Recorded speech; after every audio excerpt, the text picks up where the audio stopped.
I'm at Ponce de León Springs.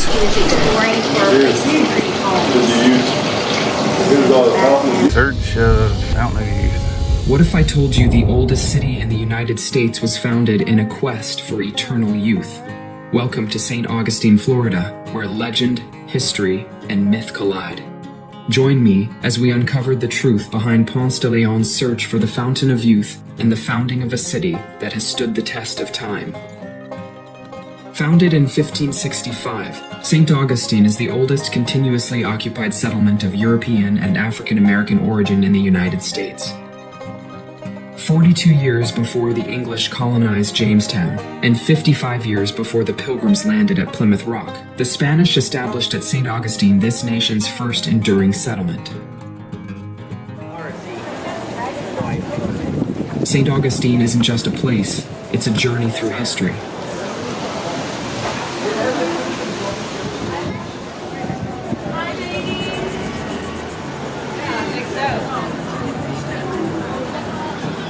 St. Augustine's architecture tells a story of resilience and reinvention.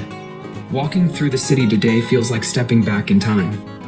The original town plan, laid out by Governor Gonzalo Mendez de Canzo, still shapes the heart of St. Augustine. Narrow, winding streets lined with balconied houses whisper stories of the first Spanish colonial period, stretching from 1565 to 1764. Within the historic colonial district, 36 authentic colonial buildings and 40 meticulously reconstructed ones create a living museum of Spain's architectural influence. In 1513, Juan Ponce de León, a seasoned explorer and first governor of Puerto Rico, embarked on a daring voyage that would change history. Juan Ponce de León. Driven by tales of the fabled island of Bimini and its legendary Fountain of Youth, he charted a course through uncharted waters. On March 27th, Easter Sunday, Ponce de León's crew spotted a lush, unspoiled coastline bathed in springtime beauty. Get a picture of that, Dave. Public well.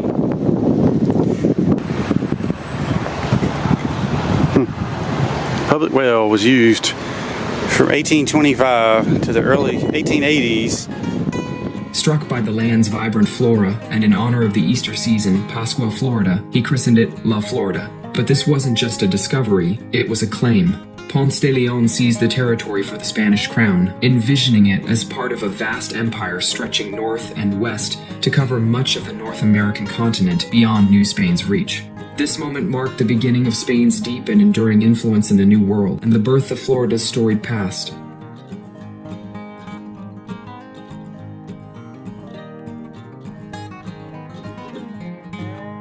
While many early structures have vanished due to time and turmoil, one enduring symbol stands strong: the mighty Castillo de San Marcos. Built in the late 1600s, this fortress withstood the British invasion of 1702, preserving its legacy as a testament to Spanish ingenuity and determination. Nowhere else in the US can you find a city whose streets and structures so vividly reflect Spanish heritage. Search of Fountain of Youth. White oaks in Florida are known for their slow growth, but they can live for centuries, reaching heights of up to 80 feet. Native American tribes in the region valued white oak for its strong wood, which was used in tools, construction, and even in medicinal practices, as its bark contains tannins with healing properties.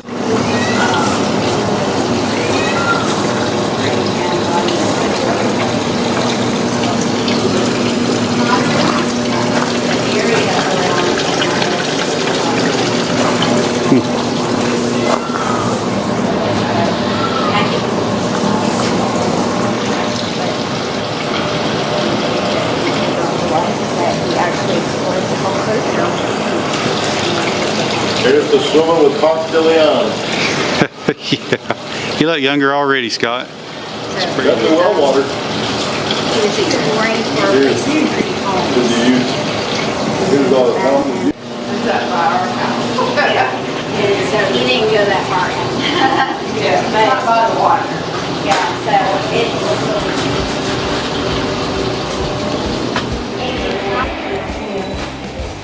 By claiming Florida for Spain, he laid the foundation for a new chapter of Spanish expansion. This bold act extended Spain's influence far beyond the Caribbean, envisioning a territory that stretched across the North American continent. His journey marked the beginning of European exploration in what would become the southeastern United States, setting the stage for centuries of cultural, political, and territorial change. Ponce de León's legacy isn't just about the myths of eternal youth. It's about opening the door to a new world and reshaping the destiny of a continent. In the decades following Ponce de León's discovery, Spain's grip on Florida was anything but secure. 6 expeditions were launched to settle the region, but all met with failure, defeated by harsh conditions, hostile encounters, and sheer bad luck.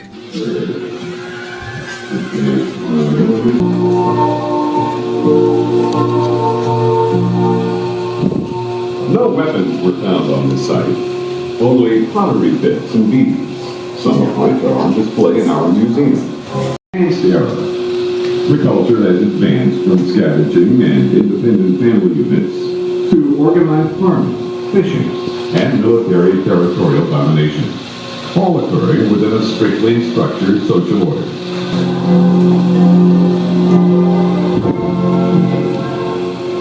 On the right, with the founding of the first Spanish colony inside the Indian town, the tulip winds are now absorbed into the Franciscan period, which lasted from 1565 to 1763. We thank you for...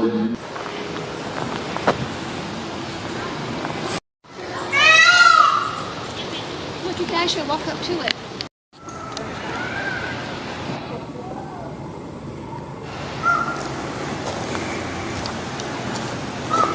Pose with it if you like. But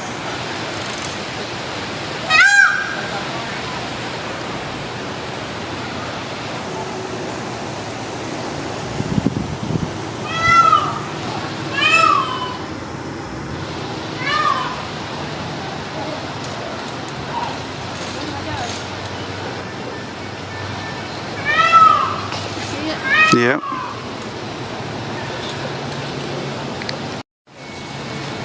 About that.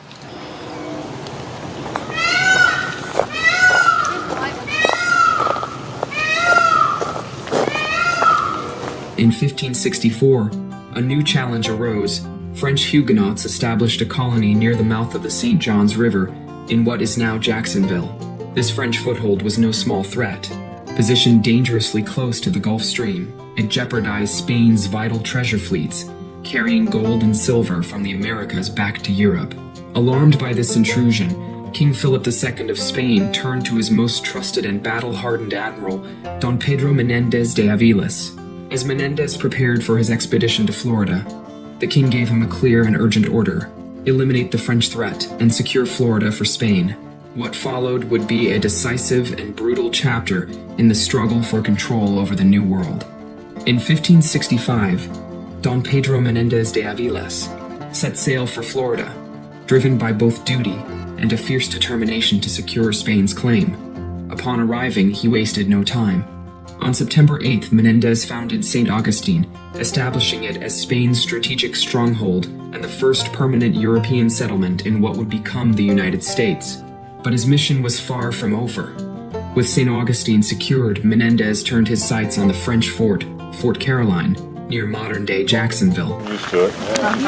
you didn't jump I know the guy firing, he can't hit his right side of a barnyard, so I ain't worried about him. All right, so who would be in this? Well, that would be a living room. Tripping for mom. It's cute.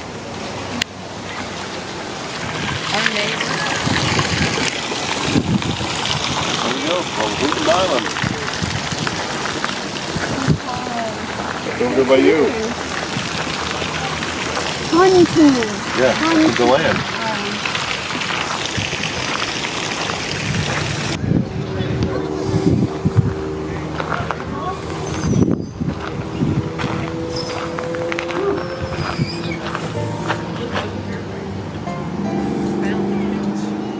Using the element of surprise and an unrelenting storm to mask his advance, he launched a bold overland assault. The French, caught off guard, were overwhelmed. Menendez's forces captured the fort, solidifying Spain's dominance in Florida. This victory not only removed the French threat, but also cemented Spain's foothold in the region. St. Augustine would endure as a beacon of Spanish power, culture, and influence for centuries to come. St. Augustine wasn't just a picturesque settlement, it was a frontier fortress with a mission, founded as both a military outpost or presidio, and a launching point for Catholic missions across the southeast. Its survival was anything but assured. The settlers faced constant threats, hostile conditions, and the ever-present shadow of war. Life here demanded more than mere endurance. It required unbreakable courage and relentless perseverance. Time and again, English pirates and corsairs descended on the town, looting its wealth and setting its wooden structures ablaze. Yet each time, the people rebuilt, refusing to surrender their hold on this critical outpost. As English colonies emerged in the Carolinas and Georgia, tensions boiled over into open conflict.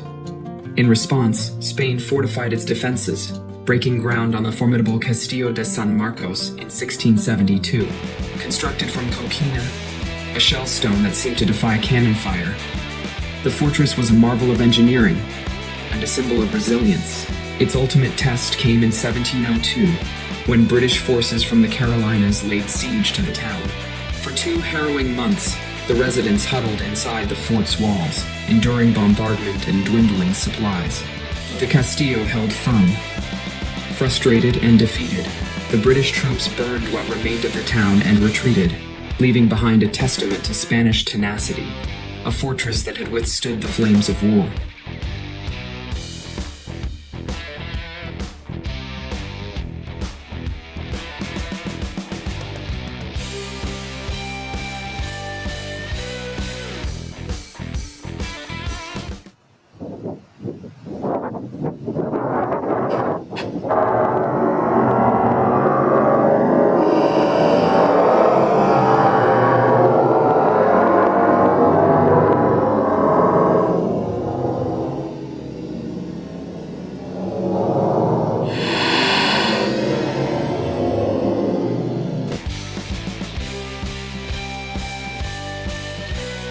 Throughout history, the idea of a fountain of youth, a magical source of eternal life, has captivated explorers and dreamers alike.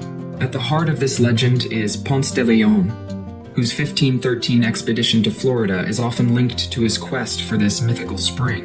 But was he really searching for eternal youth? Or is that just a romanticized tale? In truth, the Fountain of Youth legend didn't gain traction until long after his death.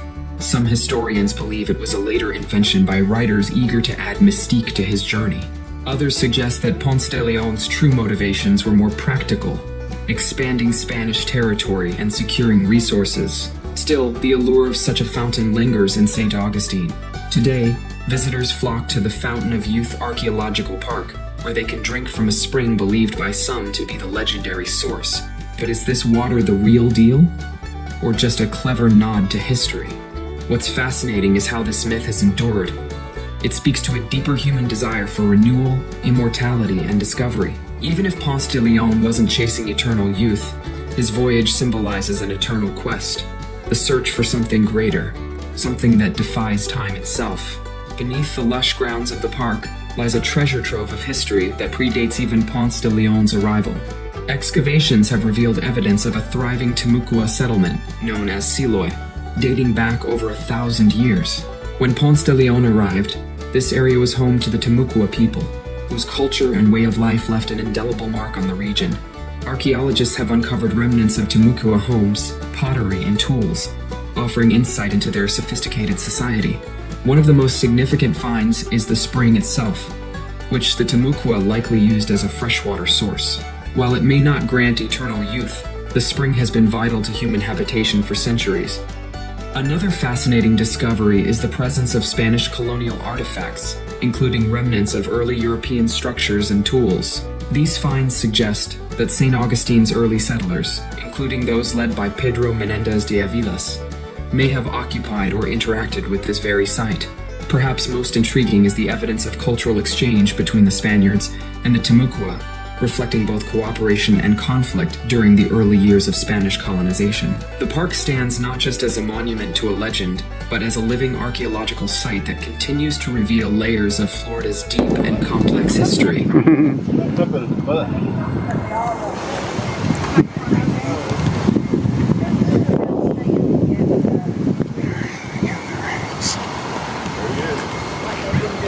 in Spain, 1460. Governor of San Juan.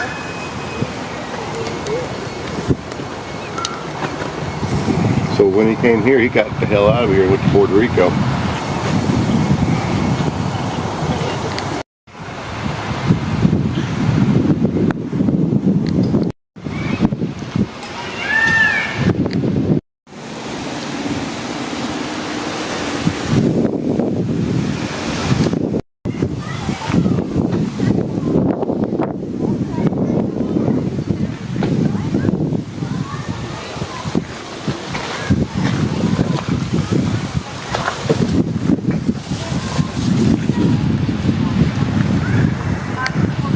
Do a little excavating.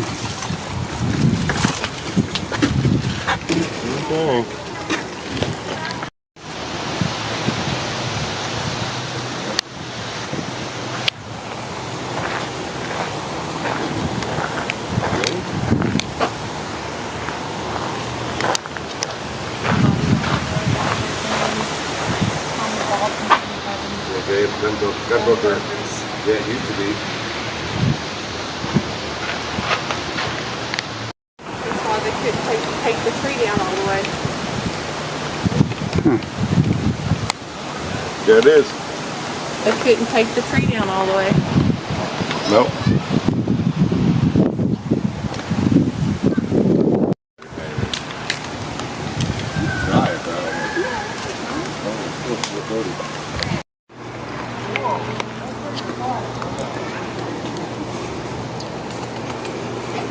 We got boobies. Oh, that's cool, huh? Look at the saucer.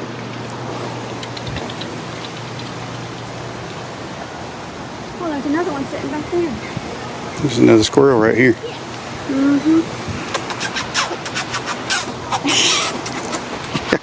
It don't work for you, Scott. He's gonna jump on your face. Like in Groundhog Day. He told you shut up. Get him.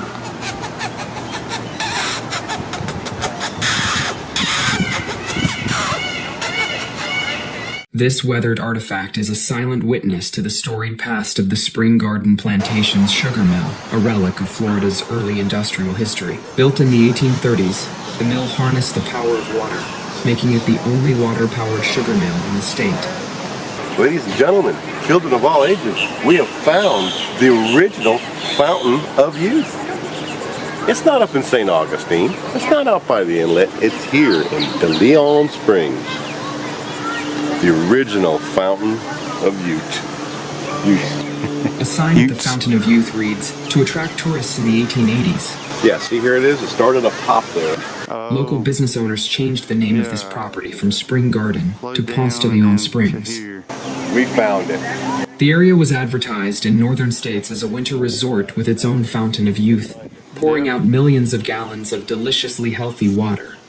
All right. In the 1950s, this site became one of Florida's many roadside attractions. Again, the Fountain of Youth was featured. It included two structures.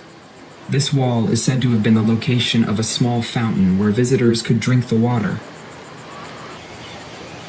About 200 feet south up the hill, you can see the second structure with basins at different levels. This created a waterfall effect, then flowed down into the fountain wall here. The original pump. De León. The original. With you. They dried it all up.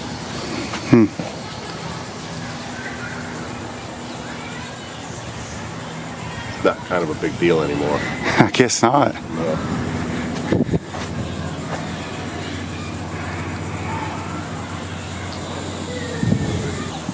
Flow from there and down. Is that right, Jana? Flowed from here and went down that way? Okay. Pretty good guess.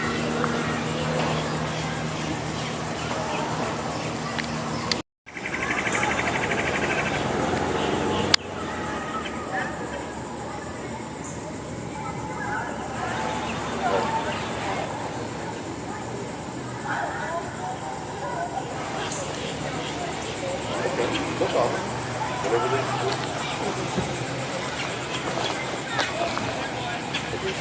Well, I'm going to be gone for over a month.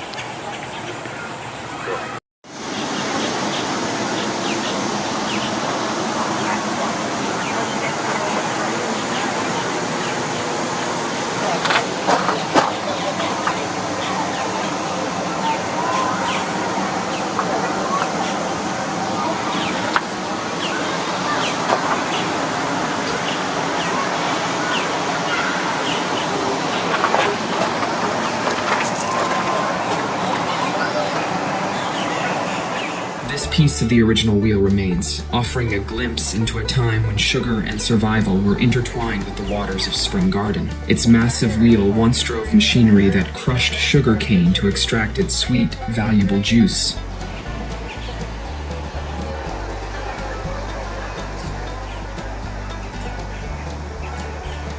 The mill's history is marked by conflict and resilience. In 1835, at the start of the Second Seminole War, Seminole warriors razed the mill, seeing it as a symbol of encroaching settlers. Decades later, in 1864, Union troops destroyed the site again during the Civil War, targeting it because its owner, Thomas Stark, supplied food to Confederate forces. Where's it at?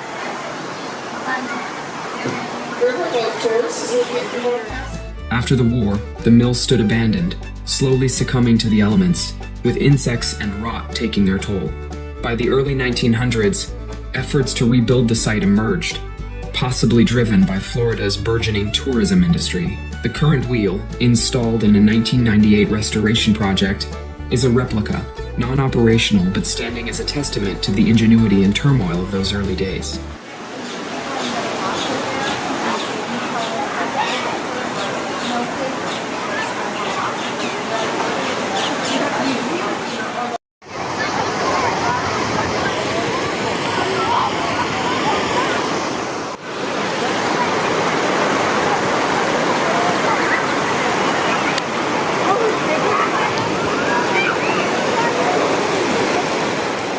Tracy.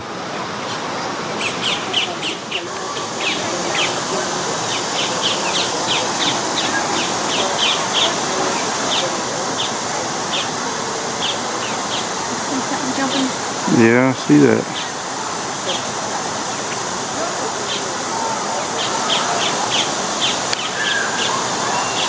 People out there paddleboarding and it says, watch out for alligators. Yeah, I don't know that I would do that. Alligators out here. Do not believe that I would partake. No.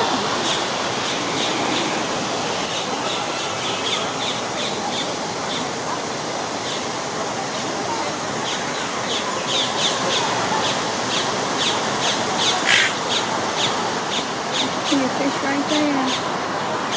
It's that pushing up to the surface. I can see it.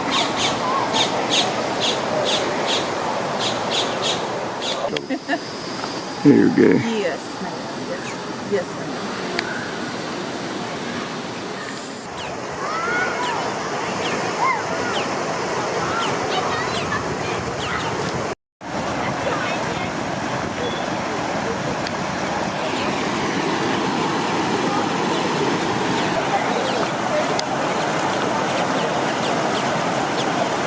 Remember, history isn't just in the past, it's alive in the stories we tell.